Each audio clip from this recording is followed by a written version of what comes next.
Hello बच्चों, welcome to Srishti maths classes. हमने 11 की अप्लाइड मैथ्स बुक को सॉल्व करना स्टार्ट किया था, जिसके राइटर्स हैं एमएल अग्रवाल एंड नीरज राज जैन। और इस बुक के चैप्टर 1 को कंप्लीट करके चैप्टर 2 की 2.2 एक्सरसाइज भी हमने कंप्लीट कर ली थी। और आज हम शुरू करने वाले हैं एक्सरसाइज 2.3। इसके फर्स्ट 2 क्वेश्चंस मैंने बोर्ड पर लिखे हुए हैं। इस पार्ट में मैंने क्वेश्चंस लिखे हुए हैं और इस वाले पार्ट में हम इसको सॉल्व करेंगे। लेकिन इन क्वेश्चंस को सॉल्व करने के लिए, ये जो एक्सरसाइज 2.3 है, इसको सॉल्व करने के लिए हमको स्टैंडर्ड लॉज ऑफ लॉगरिथम पहले समझना ज़रूरी होगा। तो 3 स्टैंडर्ड लॉज होते हैं, तो आपको मैं वो पहले एक्सप्लेन कर देती हूँ। First, log of m into n equals to log m plus log n। मतलब दो नंबर्स के बीच में अगर मल्टीप्लिकेशन हो रहा है और हमें उनका लॉग लेना है, तो हम सेपरेट इन दोनों नंबर्स पे लॉग लेकर इनको ऐड कर सकते हैं। सेकेंड लॉ है log of m divided by n equals to log m minus log n। Division के टाइम इसी तरह से सब्ट्रैक्शन होगा, जैसे मल्टीप्लिकेशन के टाइम एडिशन होता है, उसी तरह डिवीजन के टाइम सब्ट्रैक्शन होगा। फिर थर्ड लॉ है log of m raised to the power n। मतलब किसी नंबर पे अगर कोई एक्सपोनेंट लगा हुआ है, तो ये जो एक्सपोनेंट है ये एज ए कोफिशिएंट सामने आ जाता है, तो ये हो जाएगा n into log of m। और इन तीनों लॉज में मैंने कहीं पर भी बेसिस नहीं लिखे हुए हैं, तो बेस बच्चों कोई सा भी पॉजिटिव रियल नंबर हो सकता है। तो बेस के लिए मैं यहाँ पर a लिख रही हूँ। और अगर कोई बेस ना लिखा हो तो उसकी भी मीनिंग आपको पता है। अगर कोई भी बेस नहीं लिखा है तो उसका मतलब होता है इट इज 10 बेस्ड लॉग, जिसको हम कॉमन लॉगरिथम भी बोलते हैं। तो यहाँ पर अभी हमने देखे हैं 3 स्टैंडर्ड लॉज ऑफ लॉगरिथम। यहाँ से कुछ डिडक्शंस निकलते हैं, तो वो डिडक्शंस भी मैं आपको एक्सप्लेन कर देती हूँ। इनका भी यूज होता है क्वेश्चंस को सॉल्व करने में। तो फर्स्ट है a raised to the power log of x to the base a equals to x। ये एक डिडक्शन है। फिर सेकेंड इसी तरह से log of a raised to the power x to the base a equals to x। तो इन दोनों expressions की वैल्यू, ये पूरा एक्सप्रेशन ये भी x होता है और ये जो सेकेंड एक्सप्रेशन है इसकी भी वैल्यू x होती है। इसके बाद हम देखेंगे base changing formula. Base changing formula, ये फॉर्मूला समझना भी बहुत जरूरी है बेटा, क्योंकि कुछ क्वेश्चंस में हमको लॉगरिथम का बेस चेंज करने की जरूरत पड़ती है। तो बेस किस तरह से चेंज किया जाता है ये देखिए। जैसे कोई लॉगरिथमिक एक्सप्रेशन है log of m to the base b। अब इस लॉगरिथम को हमें a बेस्ड लॉग में कन्वर्ट करना है। हम ये नहीं चाहते हैं कि यहाँ पर b हो बेस, हम ये चाहते हैं कि यहाँ पर b की जगह पर a आ जाए। तो फिर इसके लिए हम क्या करते हैं, हम ये लिख लेंगे log of m to the base a। लेकिन ये इतना सीधा सिंपल नहीं है कि हमको अगर बेस चेंज करना था, b की जगह पे a चाहिए था, तो मैंने b हटाकर a लिख दिया। इतना सिंपल नहीं है, साथ में एक वैल्यू मल्टीप्लाई करनी होगी। तो वो वैल्यू क्या है, वो वैल्यू होगी log of a to the base b। ये चीज आपको याद रखनी पड़ेगी। मतलब यहाँ हमने जो बेस अप्लाई किया है, जो हमारा रिक्वायर्ड बेस था, उसका हमें लॉगरिथम ले लेना है, और बेस जो ओरिजिनली था वो यहाँ पर आ जाएगा। So log of m to the base b equals to log m to the base a into log of a to the base b। तो ये बेस चेंजिंग फॉर्मूला है, इसको आपको याद रखना पड़ेगा। इसके बाद यहाँ से एक डिडक्शन होता है रेसिप्रोकल का। रेसिप्रोकल ऑफ लॉगरिथम क्या होता है ये देखेंगे। log of a to the base b, इसका रेसिप्रोकल होता है log of b to the base a। log of b to the base a, ये और ये दोनों जो लॉगरिथमिक एक्सप्रेशंस हैं, दोनों एक दूसरे के रेसिप्रोकल्स होते हैं, इसलिए इनका प्रोडक्ट आ जाएगा 1। अब मैं इसको इस तरह से एक्सप्लेन कर सकती हूँ आपको। जैसे यहाँ पर हमने बेस चेंजिंग फॉर्मूला देखा था, अगर इस m की वैल्यू को b सपोज कर लिया जाए, सपोज ये इस तरह से है कि m को हमने b सपोज कर लिया, तो फिर ये एक्सप्रेशन क्या बन जाएगा, log of b to the base a into log of a to the base b।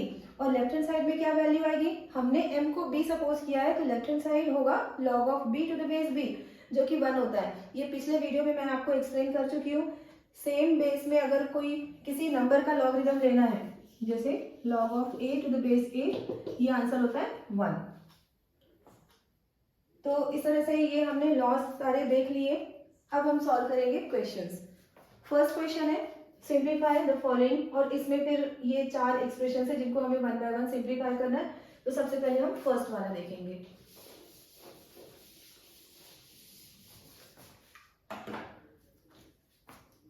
First question है log a cube minus log a square. अब यहाँ पर log कौन सा यूज होगा? log of m minus log n equals to log m divided by n। और इन questions में आप देख रहे हैं कहीं पर भी बेसिस लिखे हुए नहीं है, तो अगर बेस लिखे हुए नहीं है तो परेशान होने की कोई जरूरत नहीं है, समझ जाना कि वो 10 बेस्ड लॉग है। तो यहाँ पे मैंने लॉ लिख दिया है। इस लॉ के अकॉर्डिंग कैसे सॉल्व होगा ये? a cube log of a cube divided by a square. a cube में से a स्क्वायर डिवाइड होगा तो यहाँ पर सिर्फ a बचेगा, तो लॉग ऑफ a आंसर आ गया। अब देखेंगे second.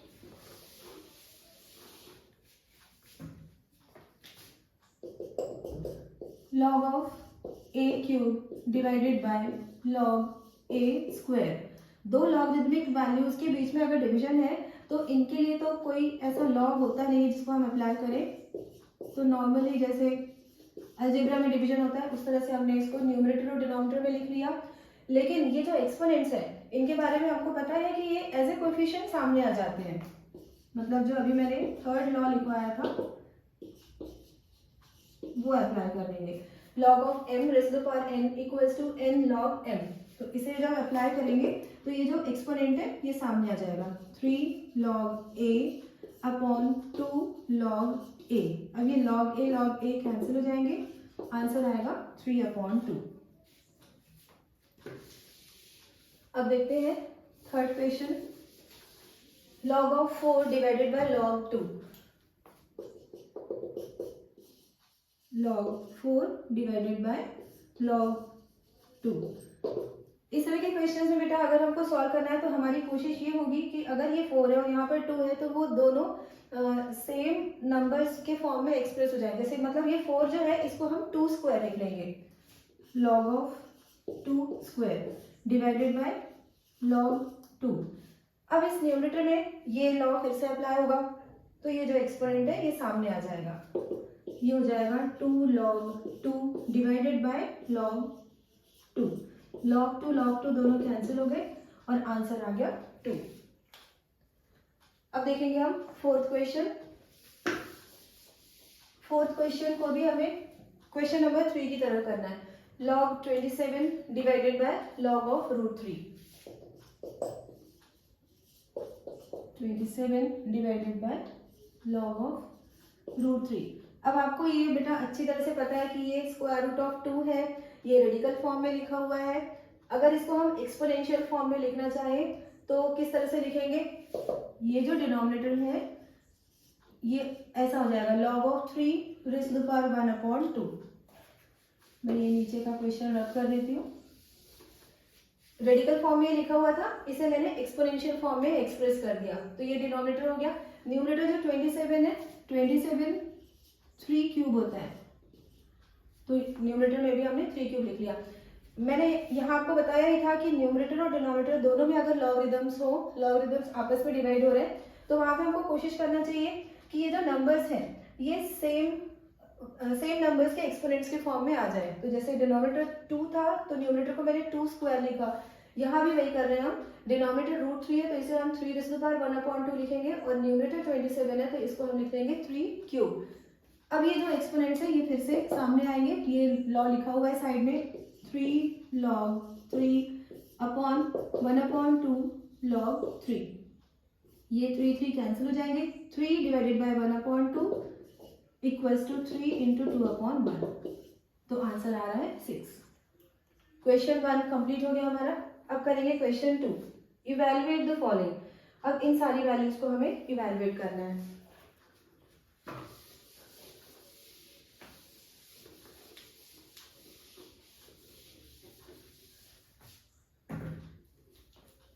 Second, first log of 10 divided by cube root of 10।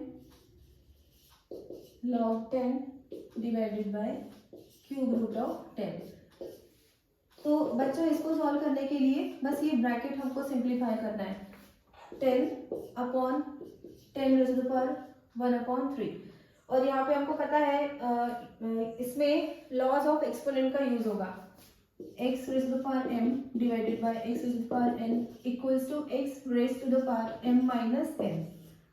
तो यहाँ पर दोनों बेसिस सेम है, ये 10 है, 10 के पावर में 1 है, कुछ दिखाई नहीं दे रहा, मतलब यहाँ पर है 1/10⁻1/3। इसको सॉल्व करेंगे हम, ये हो जाएगा 10⁻1 - 1/3। इस लॉ को मैंने यहाँ अप्लाई किया। 10⁻1 में से 1/3 सब्ट्रैक्ट करेंगे तो 2/3। रैशनल नंबर्स को कैसे ऐड सब्ट्रैक्ट करते हैं आपको मालूम ही होगा, 11 के बच्चे हैं आप। अब ये फिर से एक्सपोनेंट आ गया सामने, तो एक्सपोनेंट को हम कहाँ पर ले जाते हैं, इसको हम कोफिशिएंट की जगह पे लिखते हैं, 2/3 log of 10। और लॉ कौन सा यूज हुआ है वो मैं यहाँ लिख देती हूँ, log of m⁻n equals to n log m। ये लॉ हमने यहाँ पर अप्लाई किया। अब ये जो log 10 आया हुआ है, log 10 की वैल्यू क्या हो जाएगी, 1 क्यों होगी, क्योंकि यहाँ पर बेस कुछ दिखाई नहीं दे रहा है, और बेस अगर गायब है तो वो 10 बेस लॉग होता है, मैंने बहुत बार बोल दिया है ये। तो log of a to the base a 1, इस प्रॉपर्टी को हम यूज करेंगे, so this value will be equal to 1। तो आंसर आया 2/3 × 1, 2/3। अब करेंगे हम ये सेकेंड क्वेश्चन, 2 + 1/2 log of 10⁻³ ये इन क्वेश्चंस में अच्छी बात है कि अगर यहाँ पे 10 10 लिखा हुआ है तो ये सारे बेसिक लॉगरिदम्स है। बेसिक लॉगरिदम्स मतलब जिनके बेस 10 है, तो हम इनको log of 10 to the base 10 form में लाकर उस वैल्यू को 1 लिख लेंगे। जैसे log a to the base a 1 होता है, उसी तरह से log 10 to the base 10 1 होगा। तो अभी हम ये सेकेंड क्वेश्चन सॉल्व करेंगे। सेकेंड क्वेश्चन, 2 + 1/2 log 10⁻³ अब क्या होगा, ये जो -3 एक्सपोनेंट है फिर से सामने आएगा, इसी लॉ को यूज कर रहे हैं बार बार। 2 + 1/2 × -3 log of 10, 2 ± -3/2 और log 10 की वैल्यू क्या होती है, ये आंसर आता है 1। तो यहाँ पे मैंने 1 लिख दिया, अभी मैं सब्ट्रैक्ट कर लेंगे, 4 - 3, तो आंसर आ गया है 1/2। 2 मैंने एलसीएम ले लिया था, डिनोमिनेटर्स का एलसीएम 2, और फिर सॉल्व करके वैल्यू आ गई है 1/2। अब करेंगे हम थर्ड क्वेश्चन, 2 log 10³ + 3 log 10⁻²।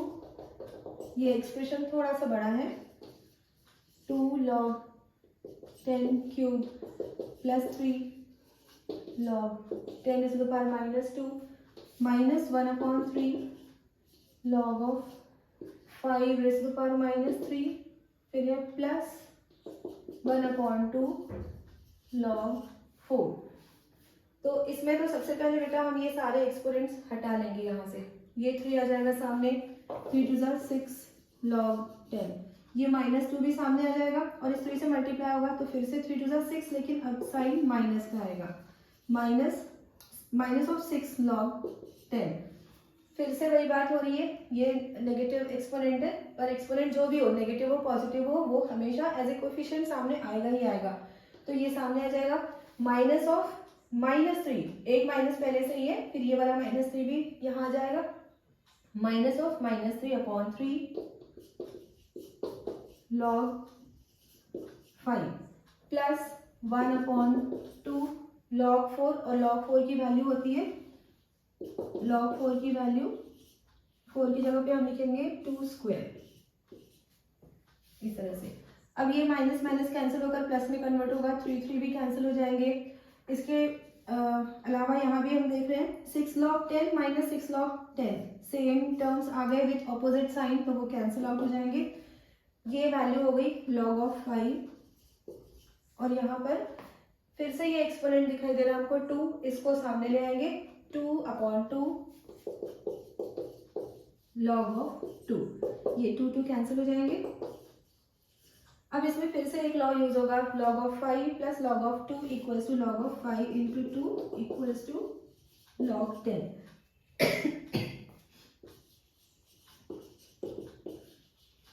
यहाँ पे मैंने जो लॉ यूज किया वो ये वाला है, इस लॉ को हमने यूज किया, log m plus log n equals to log of m into n। तो ये log 5 प्लस log 2 था, तो 5 और 2 मल्टीप्लाई होकर log 10 आ गया।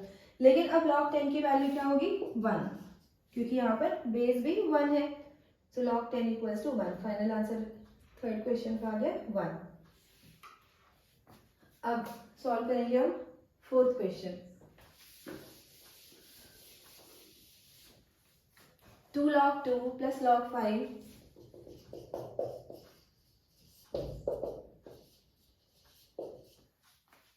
माइनस 1/2 log 36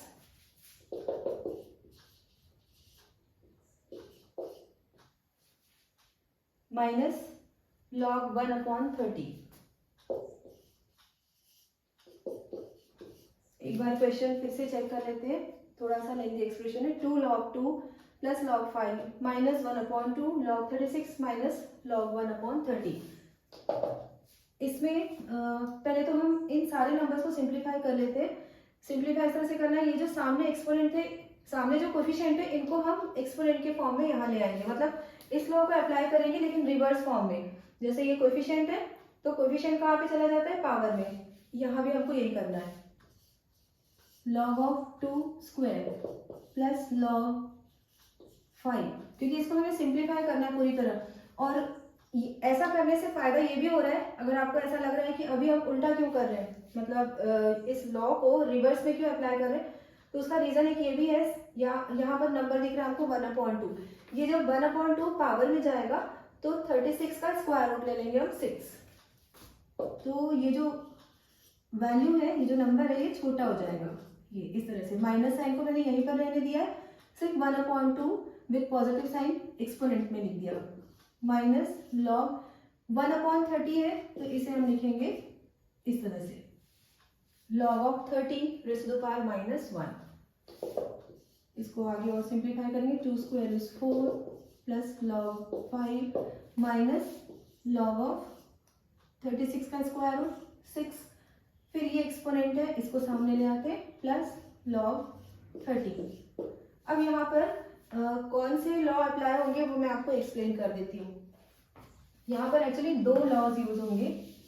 अभी जो हमने थोड़ी देर पहले लॉज देखे थे उनमें से 2 लॉ यहाँ पर यूज होने वाले हैं। तो वो 2 कौन कौन से लॉज हैं, log m plus log n equals to log of m into n, and second log m minus log n equals to log of m divided by n। तो इस लॉ को मोर देन 2 टर्म्स के लिए किस तरह से apply करते हैं वो बात भी आप यहाँ पर सीख लेंगे। क्या होता है, जिन टर्म्स में पॉजिटिव साइन होता है, जैसे ये पॉजिटिव टर्म है, ये पॉजिटिव टर्म है और ये लास्ट वाला भी पॉजिटिव टर्म है, तो इन सारे पॉजिटिव टर्म्स को हम मल्टीप्लिकेशन के फॉर्म में लिखेंगे, मतलब न्यूमरेटर में, इस तरह से 4 × 5 × 30, और जिसपे माइनस साइन है वो नंबर चला जाता है डिनोमिनेटर में। तो 6 को हमने नीचे लिख दिया, क्योंकि सब्ट्रैक्शन के टाइम डिवीजन होता है, ये आपने देखा, इसलिए ये जिस पे माइनस साइन लगा हुआ है वो डिनोमिनेटर में आ गया।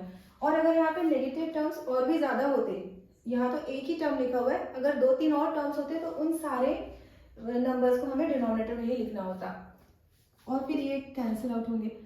6 × 6 6 5 30, 5 5 25, 25 4 100। फिर से हमको एक्सपोनेंट ऑफ 10 मिल गया, जो कि बहुत अच्छी बात है। log of this is 10 square. अब ये जो एक्सपोनेंट है इसको हम ले आएंगे। अब ये जो लॉ था पावर वाला law, log of m raise to the power n equals to n log m, इसको हम एज इट इज यहाँ पर अप्लाई करेंगे, अभी रिवर्स करने की जरूरत नहीं है। तो एज इट इज कैसे अप्लाई होगा, 2 आ जाएगा सामने, 2 log 10 and log 10 equals to 1, 2 × 1 equals to 2। अब हमको करना है क्वेश्चन नंबर 5, बस ये सेकेंड क्वेश्चन का लास्ट क्वेश्चन है।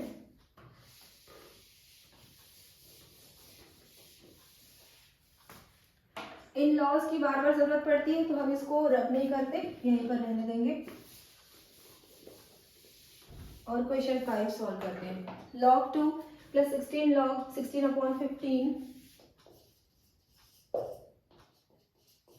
log 2, सॉरी ये 5th क्वेश्चन है, log 2 plus 16 log of 16 upon 15 plus 12 log 25 upon 24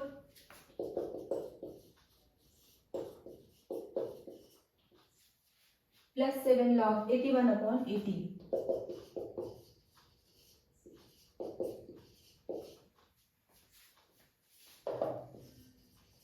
log 2 plus ये जितने भी सामने कोएफिशिएंट्स दिख रहे हैं इनको यहाँ से हटाकर हम सबसे पहले तो पावर में ले जाएंगे, मतलब ये फिर से रिवर्स में अप्लाई हो रहा है। रिवर्स में इसलिए अप्लाई हो रहा है बेटा ताकि हम इन दो लॉज को भी अप्लाई कर सकें।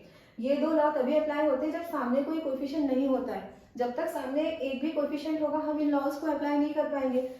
तो बस यही रीजन है कि फर्स्ट 2 लॉज अप्लाई हो सके, इसके लिए हमें थर्ड लॉ को रिवर्स में अप्लाई करना पड़ रहा है ताकि कोएफिशिएंट्स सामने से हट जाए। सारे टर्म्स में हमको कोएफिशिएंट्स दिखाई दे रहे हैं, जैसे यहाँ पे 16 है, यहाँ 12 है, यहाँ 7 है, तो सबको पहले हटा लेते हैं। 16 upon 15 raise to the power 16 plus log 25 upon 24 raise to the power 12 plus log 81 upon 80 whole raise to the power 7। अब अभी मैंने आपको थोड़ी देर पहले ये बताया था लॉ कि इस जैसे यहाँ पे अगर प्लस साइन है तो प्लस साइन के लिए हम क्या करते हैं, इन नंबर्स को आपस में मल्टीप्लाई करते हैं। तो यहाँ सारे टर्म्स में पॉजिटिव साइन है, कहीं भी नेगेटिव साइन नहीं है, तो हम सारे ही नंबर्स को मल्टीप्लाई करके लिख लेंगे। Log of 2 into 16 raise to the power 16 upon 15 raise to the power 16। बस मैंने इनको सेपरेट सेपरेट लिख दिया है, पर मल्टीप्लिकेशन ही हो रहा है सब में। Into 25 raise to the power 12 upon 24 raise to the power 12 into 81 raise to the power 7 upon 80 raise to the power 7। बस हमने इन लॉ को अप्लाई कर लिया है, तो अब यहाँ पर इसको हम रब कर लेते हैं क्योंकि एक्सप्रेशन थोड़ा सा लेंदी जाने वाला है ऐसा लग रहा है। लॉग ऑफ 2 इंटू, अब देखते हैं यहाँ पर जो सेम नंबर के मल्टीपल्स कौन कौन से हैं। जैसे ये है, ये 8 के टेबल में आने वाला नंबर है, this is 8 into 2, this is 8 into 3 and this is 8 into 10। फिर ये नंबर 3 का एक्सपोनेंट है, ये 5 का एक्सपोनेंट है और ये तो 5 इंटू 3 है। तो हम ये कोशिश करेंगे कि इन्हें इनके फैक्टर्स के पावर के फॉर्म में लिख लें। जितने छोटे नंबर्स के पावर में लिख पाए हम इनको, उतना जल्दी ये सॉल्व हो जाएगा। तो 16 को हम क्या लिख सकते हैं, 8 इंटू 2 और फिर दोनों पे 16 पावर आ जाएगा इंटू 25 होता है 5 स्क्वायर, और 5 स्क्वायर लिखने के बाद फिर ये जो 12 पावर है उसको भी अप्लाई कर लिया इंटू 81 होता है 3 raise to the power 4, 3 3 9, 9 3 27 and 27 3 81। तो 81 को मैंने 3 रेज़ टू द पावर 4 लिखा, उस पे एक एक्सपोनेंट और लगा हुआ है 7, तो वो 7 यहाँ पर मल्टीप्लाई हो जाएगा। तो ये पूरा है हमारा न्यूमरेटर अपॉन, फिर ये 15 के प्राइम फैक्टर्स होते हैं 3 इंटू 5, तो दोनों पे ये 16 एक्सपोनेंट आ जाएगा। 24 होता है 12 इंटू 2 या 8 इंटू 3, क्योंकि हमने 8 के फॉर्म में लिखा हुआ है न्यूमरेटर में, तो यहाँ भी इसको हम 8 इंटू 3 ले लेंगे और दोनों पे पावर 12 अप्लाई करना पड़ेगा। देन 80 होता है 8 इंटू 10 और इन दोनों पे 7 पावर अप्लाई कर लिया। अब इस पूरे एक्सप्रेशन को केयरफुली सॉल्व करते हैं, अदरवाइज कोई मिस्टेक भी हो सकती है। 8 के पावर में यहाँ पे हमको 16 दिख रहा है और डिनोमिनेटर में 8 के पावर में टोटल वैल्यू आएगी 19, 12 प्लस 7 19। तो इन दोनों नंबर्स को, मतलब ये जो सेम बेसिस वाले नंबर्स हैं, इनको पहले हम सिंप्लीफाई करेंगे। Log of 2 into 2 raise to the power 16, फिलहाल मैं इस वैल्यू को स्किप कर रही हूँ और इसको हम इनके साथ साथ ही लिखेंगे, मतलब मैं इसे डिनोमिनेटर में लाने वाली हूँ अभी। 2 रेज़ टू द पावर 16 ये लिख लिया मैंने, फिर 5 raise to the power 12 to 24 into 3 raise to the power 7 4 28 upon 3 raise to the power 16। अब देखिए यहाँ पर ये दोनों सेम बेसिस वाले नंबर्स हैं, तो इन दोनों सेम बेसिस वाले नंबर्स के पावर्स को हम ऐड कर लेंगे। 16 प्लस 12 इक्वल्स टू 28। तो यहाँ पर मैं इसे रब करके डायरेक्ट 28 लिख देती हूँ क्योंकि थोड़ा लेंदी हो रहा है ये इसका सोल्यूशन। यहाँ आ गया 28 into 5 raise to power 16 into 8। अब ये 8 यहाँ पर आ गया। 8 के सारे एक्सपोनेंट्स को अब हम एक साथ लिख लेते हैं। 8 के पावर में यहाँ पे 12 है, 12 प्लस 7 19, और उस 19 में से 16 सब्ट्रैक्ट होगा क्योंकि हमने इसकी पोजीशन चेंज की, न्यूमरेटर टू डिनोमिनेटर आया है, इसलिए 16 माइनस 16 हो गया। और अभी हमने कौन कौन से नंबर्स लिख लिए? 3 को हमने ले लिया पूरी तरह से, फिर 8 को ले लिया पूरी तरह से, 5 लिख दिया, ये 10 एक बचा हुआ है, 10 रेज़ टू पावर 7। यहाँ पर आप देख सकते हैं बेटा 3 raise to power 28, 3 raise to power 28 दोनों कैंसिल आउट हो गए। और 5 के पावर में यहाँ पर है 24।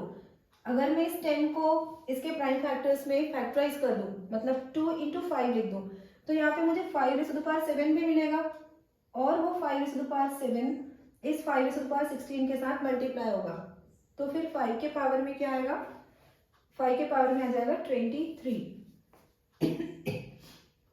तो इस 10 को भी इसके प्राइम फैक्टर्स में फैक्टराइज कर देते हैं।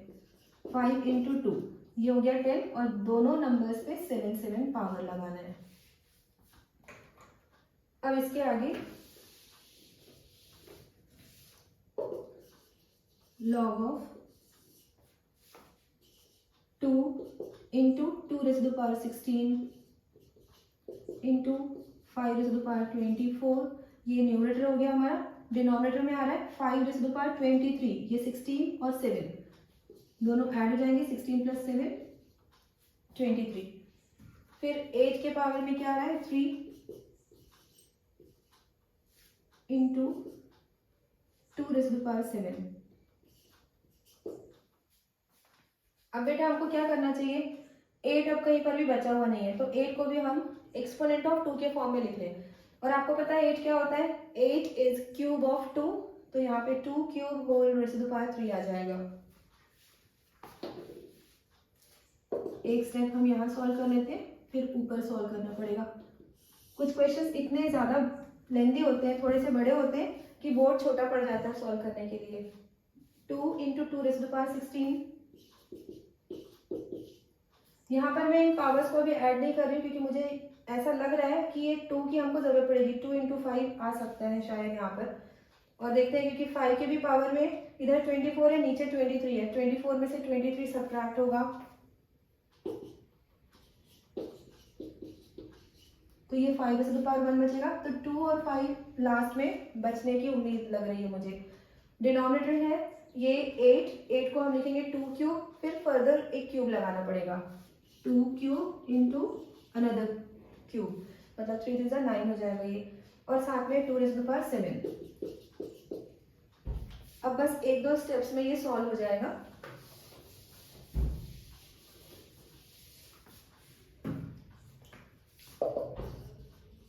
log of 2 into 2 raise to power 16